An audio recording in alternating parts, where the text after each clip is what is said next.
pengenalan diri, passion kita. Nah setelah itu kita gali gitu ya, kita bisa kok dengan modal yang kecil, contohnya kita ya, kami hanya menggunakan ruangan yang ada gitu, kita memulai. Terus Assalamualaikum warahmatullahi wabarakatuh. Selamat sore, selamat bertemu kembali di channel Berani Jadi Pengusaha. Nah, jadi hari ini saya mau ngobrol-ngobrol dengan Bu Ratna. Nah, ini luar biasa juga. Jadi ini ibu rumah tangga yang mulai usaha juga di rumah. Nanti kita dengar ceritanya. Baik, Bu Ratna, monggo memperkenalkan diri sama apa nih usahanya nih Bu Ratna? Iya, saya Ratna, tinggal di Cikarang Baru, tetangganya Pak Ato. Nah, kita tetanggaan nih. Ya, kami ada usaha sebagai ibu rumah tangga. Kita punya usaha bimbingan belajar khusus matematika dan semua, gitu Pak.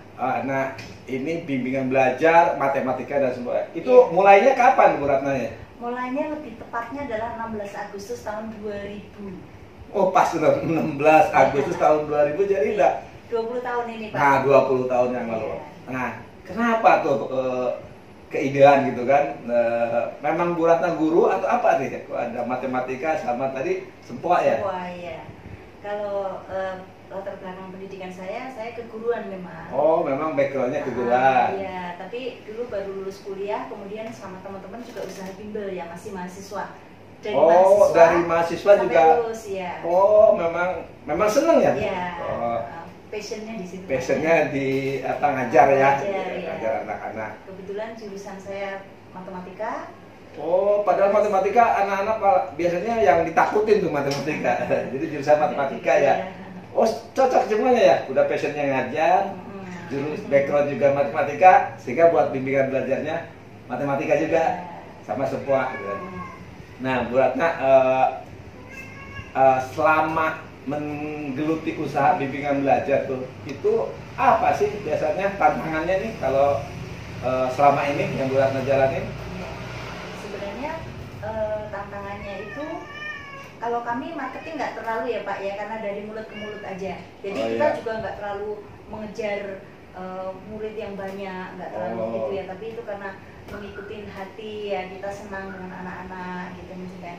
Nah tantangannya adalah ya sebenarnya tantangan, tetapi juga apa ya, sesuatu yang menyenangkan ya. Misalnya kadang ada anak kan, tidak semua anak suka matematika, yang les tuh justru biasanya kan yang susah kan. Jadi kita harus ngomong, kayak nyabarin dia, yang memotivasi seperti itu. Tapi kan sebenarnya bukan penghalang ya, bukan ini, tantangannya seperti itu aja. Jadi memotivasi anak-anak untuk mencintai matematika. Oh, jadi ya tadi bagaimana apa ya, di aspek non teknisnya ya, bagaimana anak-anak tetap tadi pelajaran atau bidang yang nggak disukai, dia bisa terus semangat gitu untuk belajar gitu ya. Nah, selama 20 tahun ini berapa banyak sudah muridnya? Ya rata-rata mungkin kurang lebih ya 100-an. Per ini ya, ya, setiap kan mungkin ada yang keluar 5, yang masuk 5, kurang lebih segitu ya, 98, 104 sekitar itu.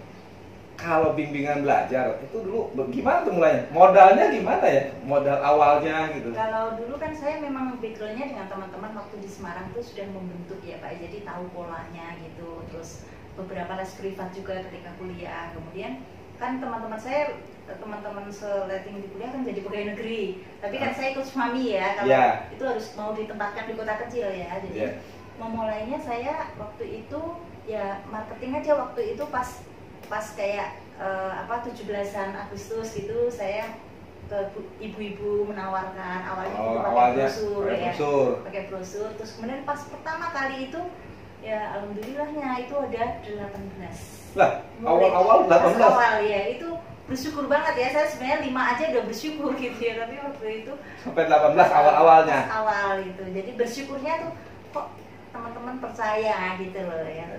Padahal kancil rusak masih sekitar ini aja sih. Dibantu oleh Bu Eko ya, Bu RT waktu itu marketingnya. Oh, dan dulu di rumah mulainya? Di rumah ini Pak, di sini ya, di ruangan ini. Jadi secara keuangan nggak terlalu banyak ya, karena dilakukan di rumah gitu kan. Terus dulu yang ngajar siapa? Pertama saya, terus saya menarik satu teman namanya Ibu Lita, berdua aja pertamanya. Oh, awalnya berdua aja. 18 itu berdua Ya, bisa lah. berdua bisa. Ya. Itu biasanya kalau khusus itu berapa hari sekali sih? Seminggu 2 kali Pak, rata-rata seminggu 2 kali. 1 kali pertemuan 1,5 jam. Oh, satu pertemuan 1,5 jam. Ya. Nah, biasanya tuh kalau pelajaran-pelajaran itu ya, matematika gitu, itu gimana sih kalau cara ininya sih biar anak-anak seneng gitu? Iya, kalau memang kan tidak semua anak tuh akan menyukai matematika, tetapi dalam kehidupan mereka akan menggunakan itu kan sebagai pola menghitung dia. Tapi membuat anak itu setidaknya dia bisa ngikutin kan target kita ya. Anak tuh bisa, meskipun nggak harus mencintai, mungkin dia mencintai bisnis atau dia mencintai bahasa gitu ya, tapi setidaknya dia bisa ngikutin. Yang pertama itu adalah pemahaman soal, pemahaman maksud ya, apa logika berpikirnya satu. Kemudian yang kedua adalah hafal rumus. Rumus itu mau tidak mau harus pertama dipahami lalu dihafal. Ketiga adalah latihan soal ya, drilling, apa skillnya harus dilatih dengan banyak latihan soal gitu. Nah ini tantangannya juga di sini kan, kadang-kadang anak kan pressure dari sekolah udah tinggi, kita mau ngasih PR gitu nggak sempat dikerjakan. Berarti kalau di jasa apa sih biasanya bedanya dengan bisnis yang lain sih ini menurut Bu Ratna? Ya. Kalau jasa pertama modal kita tuh ada di dalam knowledge ya. Oh, di knowledge kita ya, menyatu dengan diri kita ya, gitu ya? Menyatu dengan diri kita. Kalau kita mau rekrut guru juga kita harus membagikan knowledge itu. Biasanya guru-guru itu walaupun bukan latar belakang matematika, tetapi dia mencintai matematika. Dan dulu apa cukup baik gitu. Jadi kita ada tes gitu ya. Terus kayak belajar kembali misalnya mengingat tentang FPB, KPK gitu. Dulu mengingat kan semua udah pernah itu, semua guru dapat pelajaran dulu ya. Ya seperti itu aja Pak. Jadi kalau di jasa itu banyak kan tadi ya apa bedanya karena ke potensi dirinya dia ya. Berarti apa sih pesan-pesan nih buat ibu-ibu atau buat orang-orang yang mungkin hari ini pengen punya usaha? Tadi kan Bu Ratna dari potensi, dari background, apa nih pesan-pesannya?